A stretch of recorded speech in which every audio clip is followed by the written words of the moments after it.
That was a good piece. You know, it was a good piece in the sports section. I don't know who the author was or is. Who? What? Piece on the girl from H.D. Woodson High School.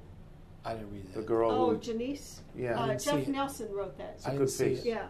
Who's Jeff Nelson? Jeff Nelson writes a lot of things for us. He's often around here. In fact, he comes over to tapes and things with Jeff. So. Okay. And that was a good good. piece. It was a good piece. That was a really good piece. It was very good. What are we talking about? College hoops, baby. Good. You're the one who was saying It's that time. It's not football time. March Madness, something like that. It's not football time. It's hoops time. All right, so let's pony up here. Who do you like? What do you think? ACC tournament? You've got the Big East tournament. Well, Georgetown's gone. See, I'm going to go to the Big East tournament because that's what the newspaper needs to have covered and commented on, the ACC and the Big East tournaments. Those are big deals to our readers. Not just big deals, huge deals to our readers. We're not as big a college football town as other places. So this is a big deal this time of year. And even though Georgetown's out the Big East tournament, there are people around here who know Syracuse, and went to Syracuse, and know UConn, and went to UConn, and up and down the Northeast Quarter, the people who care about these schools, and particularly North Carolina and Duke, and Maryland and Virginia. Yeah, ACC, Big East. And so, what's changed since my time covering these tournaments as a beat writer is that they don't mean nearly what they used to because so many teams from the big conferences get in. Even when I first started covering, you really thought you might get a maximum fourth bid.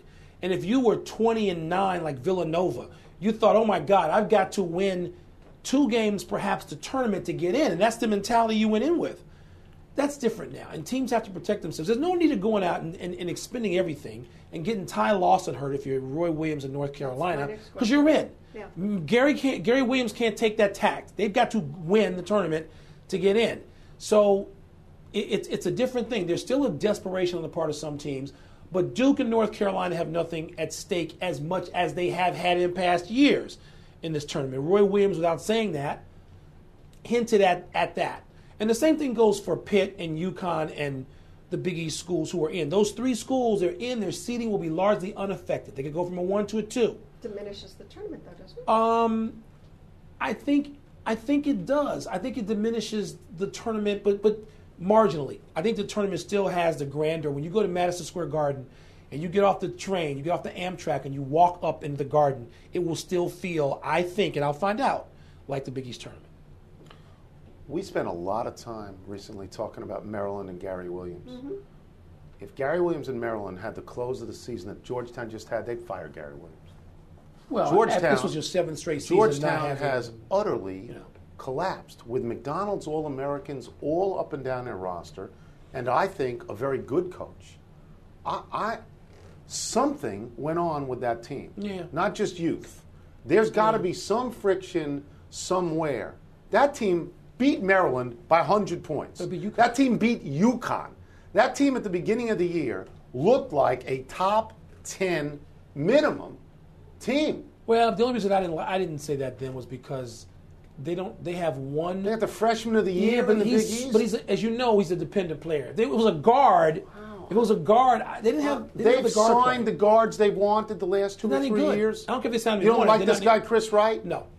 Well, I'm just. They got to get my feeling is that backcourt. It was always said of Gary. Well, he doesn't get high school All-Americans. Tony, I know. Look, you and I both defend Gary. I wouldn't draw any comparison between these two. I just think Georgetown's been in the Final Four in the last 2 years. I think it's Maryland has. I think it's an astonishing collapse by what I thought was a very good team. It's a big collapse. I mean, you lose twice to St. John's.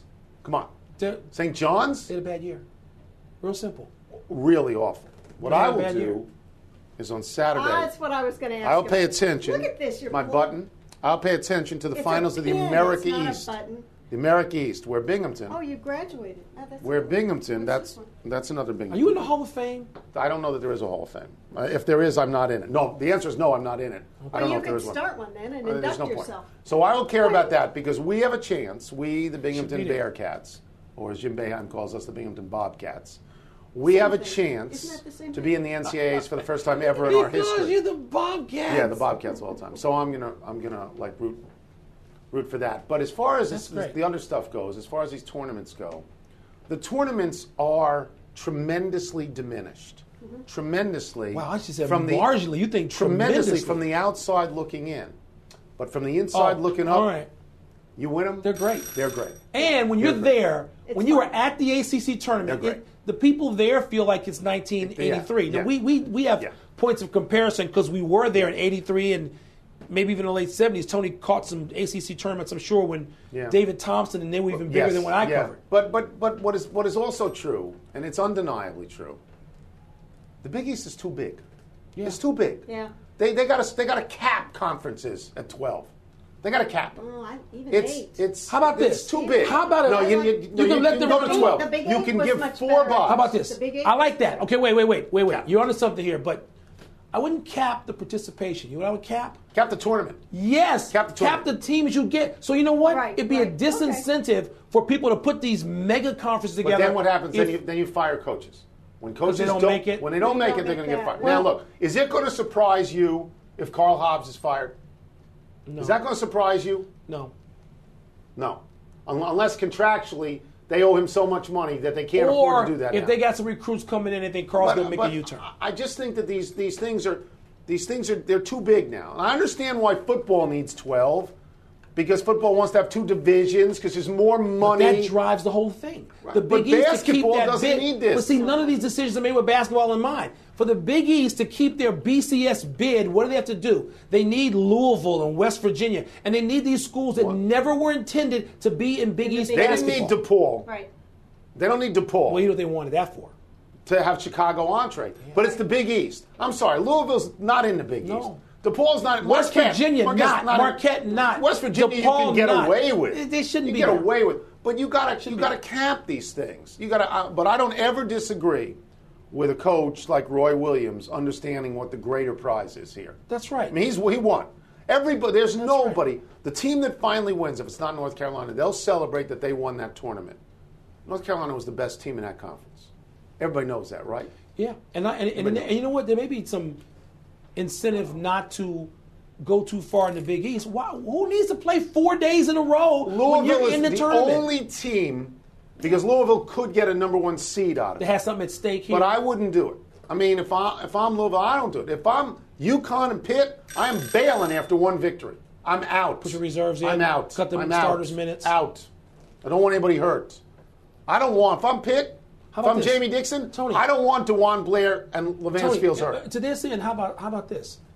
The NCAA should have something to say, but they never have anything to say unless can they take some victories from Bobby Bowden. You got students out there playing potentially 5 days in a row. Is that not a hazard? That's a lot. I'm sorry. What professionals play 5 days in a row? None in basketball. None.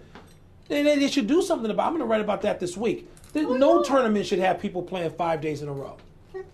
Potentially. They don't even go to class 5 days in a row. God, nobody does that. Oh my God, nobody does that. The other story that people are talking about is the Dutch baseball team. I know it doesn't do much for Wilbon, but you think the Dutch victory over the Dominican was enormous. I think that it is on the level. I don't think we're going to feel that here in America because we're not involved in it. We were involved in a hockey game that had a political backdrop that made it even more important. This does not have that. But we only get involved in things that we're involved in. But you look at baseball, which is certainly more of a worldwide sport than football is. Mm-hmm. I mean, it's not worldwide, but there's much bigger than football. It's much bigger than football. There's a lot of baseball being played. It's bigger than hockey, maybe marginally. I would think it is around the edges bigger than hockey. And you have the team. I understand that the people on the Netherlands team, many of them are not from Holland in Europe. They're wearing wooden shoes. But some are from Holland. Right. But it's Holland. It's Holland. Okay, and they just beat the Dominican Republic. I would say that pound for pound, per capita, the Dominican Republic produces the most and best baseball players in the world. All right? They're not number 1. The United States is number 1. Maybe Japan is 1 or 2. And maybe the Dominican Republic is 3. Yeah. But per capita, and no country, including Cuba, cares more about baseball than a DR. Doesn't care more. I will tell you this. And they just lost to Holland. They lost twice to Holland. Stop. If you put the Dominican, if you said to me, I had my pick of all the players. Take Dominican. Yes. Over the U.S.? Yes, I would take the Dominican. Yeah, you do. But Tony's right about this. And it's enormous. It brings great embarrassment and shame in the DR. See, that's the only loss we would feel like that here because football's not international. The question is, did any one of our loss to the Soviets in 1972 in basketball, and that's our sport. Horrendous. Okay, I was only 13. Horrendous. All right. Horrendous. But there was controversy. Yes, we were able to say we were cheated. Yeah. Right. Our loss in the Olympics, basketball, was huge. I was there. You and I were there. Was enormous. Come on. Talked about for weeks, months, years. Yes. Right. So we're not a country that invests everything in one sport because we got 90. The Dominican Republic, one sport, is what they got. And to lose, that's one thing. Now, if you get beat by Japan, but see, I just think it's like basketball. Once the pros are all in, and when I say pros, I know there's only 2 major leaguers. I get that, but 2 of those two guys pitch. I think. Well, Sidney Ponson. Ponce's been an 18-game winner, a 17-game winner. Yeah, and a 20-game loser. Okay, but Ponce's a big, rugged guy who can go out there and give you innings. Well, he could. Well, I don't know that he's in the.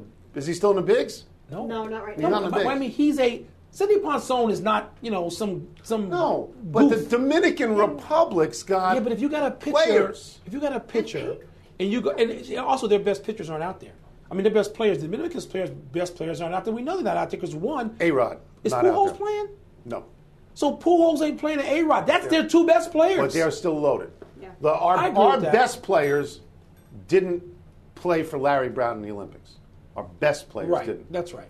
We lost. It was hard. It was huge. It was hard. People went crazy. It was hard. So, this is a. I think that because it's not us, that it's not getting the play that it should get in terms of baseball. Shock value of baseball. Gigantic. Cataclysmic. It's gigantic in baseball. Yeah. It's gigantic. You mentioned Pujols. You wanted to say something about the SI cover. I just think believe in me, Albert Pujols. Yeah, you can believe in me. I want to and I don't. Mm-hmm. And there's 2 things at play here. One is that he as big and strong and as far as he hits the ball, he fits the profile of everybody who's taken steroids so far. And 2 is that the saddest thing about the steroid thing is the people that we know have taken steroids and the people we are sure have taken steroids are the best players. Yeah. And he and Alex Rodriguez are the 2 best, and there's no third. They're the 2 best players in baseball. May not be.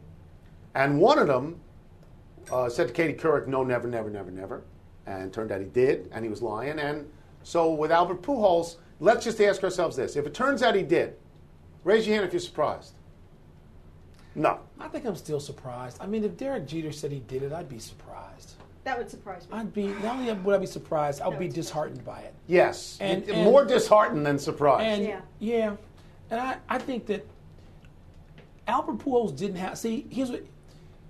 Your boy Palmeiro was forced into a corner. He's sitting there. And here's what goes through your mind. If I don't object to this, I look like I'm guilty anyway. So at least let me do this. And then I'll be guilty. But you're thinking you can get away with it. Right. A-Rod is thinking that nobody's looking into this anymore because this was years ago. That's and I'm not doing this. I'm tested now. Right. If they get the records from 2007, clean, ding, ding, ding. Here's the difference. Albert Pujols is now basically doing a Gary Hart. Oh, yeah. He's saying, follow me anywhere. Follow me. I'm clean. Anybody want a piece of this? Yeah. Is what he's doing. You know what? I believe him today. I want him to be clean. Today. Now, there's other stuff that can happen. Thursday, you might. Don't you think? Let me ask you something. Don't you think that if he's not old enough for Canseco to have had great interaction with? No. But if Canseco got a whiff of him doing anything, he'd say he'd have a book out tomorrow. Yes, he would. Yeah. He'd talk about it. Whistleblower Jose Canseco. Well, you know what? Jose Canseco looks pretty. What's his record? Think Binghamton, baby. He's undefeated. Think Binghamton. Think Binghamton. Think Binghamton. Oh, and it's got energy saving light bulb. Yeah. That's a little fluorescent light bulb. Think Binghamton. That's good. A little too small. I'm rooting for Binghamton this weekend. Yeah. I'm rooting Saturday. for Binghamton. Saturday yeah, me 11. too. Thanks.